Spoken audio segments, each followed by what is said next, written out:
கிரேநகர் கிரேநகர் போகிற வழியில் அந்த பாத்ரூம் இல்லைங்க, பாத்ரூம் போய் கார் நிறுத்திட்டு பாத்ரூம் போயிட்டு வரலான்ட்டு வந்தேங்க. அந்த ஆறாங்காடு மைக்கேல்ன்ட்டு அவன் தான் மைக்கேலு. அப்புறம் இன்னொருத்தன் பேர் குயின் 2 பேர் இருந்தாங்க. வந்ததும் என்ன கேட்டாங்க, ஏன்டா கம்முனு மாட்டா உன் வேலை பண்ண கட்டுப்பியா அப்படின்னு சொல்லி தகாத வார்த்தையை பேசினாங்க. ஏன்டா உனக்கு என்னடா பிரச்சனை, நீரே தேவையில்லாமல் பேசுகிற அப்படின்னு நான் கேட்டேன். மனு போட்டுட்டுருக்கிறா, சந்தேகம் நடத்தக்கூடாது அப்போ கூட மனு போட்டுட்டுருக்கிறா, எஸ்பிகிட்ட போய் மனு போட்டிருக்கிறா அப்படின்னு. நான் எங்கே வேணா போடுவேன், நீ என்ன கேட்குற அப்படின்னேன்.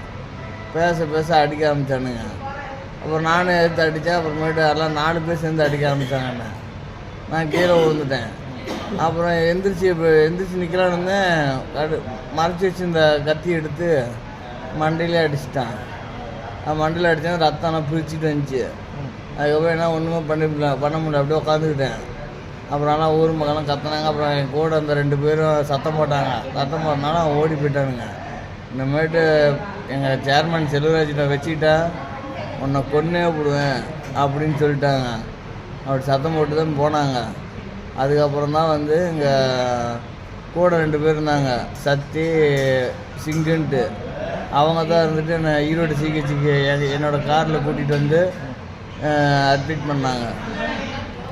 இனிமேட்டு சந்தேகம் நடக்கிறது எதுவுமே கேட்கக்கூடாது, நாங்கள் என்ன வேணால் பண்ணுவோம். பஞ்சமொழிக்கு அந்த நாய் நீ வந்து மனு போட்டுட்டு எங்கள் தலைவரை எதிர்த்து நிற்கிறியா, இனிமேட்டு எங்கள் செல்வராஜ் பக்கமாக வரக்கூடாது, எங்கள் தலைவர் பக்கமாக வரக்கூடாது. நான் இது 26/10 மாதமே நான் வந்து பள்ளிப்பாளையம் காவல் நிலையத்து ஆய்வாளருக்கு தபால் மூலிமா மனு போட்டேன். சந்துக்கடலாம் நடக்கக்கூடாது, இங்கே நடக்குது அப்படின்னு சொன்னேன். அது மீது எந்த நடவடிக்கை எடுக்கலை. அதுக்கப்புறம் 30ஆம் தேதி 11ஆம் மாதம் மறியல் ஆர்ப்பாட்டம் பண்ணேன்.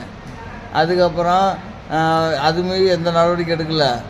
அதுக்கப்புறம் 11ஆம் தேதி 12ஆம் மாதம் எஸ்பி அவர்களை பார்த்து மனு கொடுக்க போனேன். அவர் இல்லை, அதனால் அவங்க ரிஜிஸ்டரில் கொடுத்துட்டு நாங்கள் வந்துட்டோம்.